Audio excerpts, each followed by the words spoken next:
అందరికీ నమస్కారం. మన కథలకు స్వాగతం. చాలా కాలమైందండి మన కథల్లో కథ చెప్పుకొని మళ్ళీ మీ ముందుకు వచ్చాను. ఆదరిస్తారని ఈ కథను అనుకుంటున్నానండి. ధారావాహికం ఇది, చిన్న కథ కాదు. దయచేసి వినండి. నచ్చితే ఒక లైక్, నలుగురికి షేర్. ఎలా ఉందో మరి కామెంట్స్ పెట్టండి. మన ఛానల్ని ఆదరించండి దయచేసి. ఇంతకీ కథ పేరేంటంటే అత్తగారు కొత్త కోడలు. సహజంగా ప్రతి కోడలు ఒక ఇంటి ఆడపిల్లే.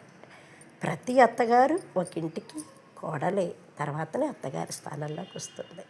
కానీ అత్త కోడళ్ళు అయిన తర్వాత వాళ్ళిద్దరి మధ్యలో చాలా జరుగుతాయండి. అక్కడ పోటీ ఎక్కడంటే తల్లికి ఆ కొడుకు మీద ప్రేమ అభిమానం, భార్య వచ్చిన తర్వాత అదే ప్రేమ అభిమానం. ఆ ప్రేమ పంచుకోవటంలోనే ఇద్దరి మధ్యన స్పర్ధలు అన్నమాట. ఇద్దరికీ ఒకళ్ళ మీద ప్రేమ ఉంటుంది, కానీ ఎవరు ఎక్కువ ప్రేమ చూపిస్తే ఇంకొకళ్ళకి అదొక బాధ.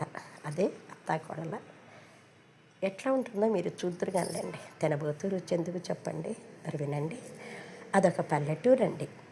ఆ పల్లెటూరులో విశ్వనాథం గారు, అన్నపూర్ణమ్మ అనే దంపతులు ఉండేవారు అన్నమాట.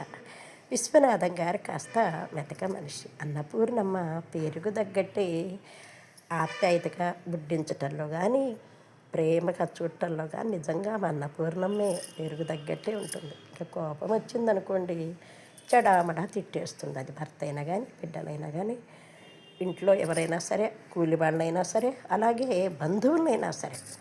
అందుకనే ఆమెతో మాట్లాడేటప్పుడు అందరు కూడా చాలా జాగ్రత్తగా మాట్లాడతారు. ప్రేమగానే ఉండాలి ఈమెతో, లేకపోతే ఎందుకు వచ్చిన గొడవలే అని అనుకుంటారు. ఎందుకంటే ఆమె చూపించే ప్రేమ కూడా అలాగే ఉంటుంది కాబట్టి పెట్టుబోతులు కూడా అలాగే ఉంటాయి.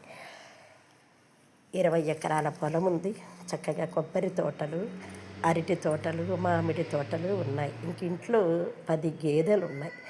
దూడలు, ఆవులు, ఎద్దులు, అలా పాడుంది, పంట ఉంది. ఇంకా వారికి 2 కొడుకులు, ఒక్క కూతురు అన్నమాట. ఇంకా ఒక్కగానొక్క ఆడపిల్లని ఆవిడే. పిల్లకి కావలసిన నగలన్నీ కూడా చక్కగా చేయించి పెట్టింది. కొడుకులు కూడా చక్కగా చదువుకున్నారు. అగ్రికల్చర్ BSc చేయించారు వాళ్ళు. కానీ ఇంత పొలం ఉంది కదమ్మా, ఎక్కడో పోయి ఎవరి దగ్గర ఉద్యోగాలు చేయటం ఎందుకని చెప్పేసి పొలం చూసుకుంటూ ఇంటి దగ్గరే ఉంటామని చెప్పేసి కొడుకులిద్దరు కూడా తల్లి చెప్పినట్టే వింటూ, అందులో ఆ కొడుకులకి తల్లి మీద ఎక్కువ ప్రేమ ఉంటుంది కదండి ఆడపిల్ల కంటే కూడా. ఈ మగపిల్లలు ఇద్దరు కూడా అమ్మ అంటే ప్రాణం ఇస్తారన్నమాట.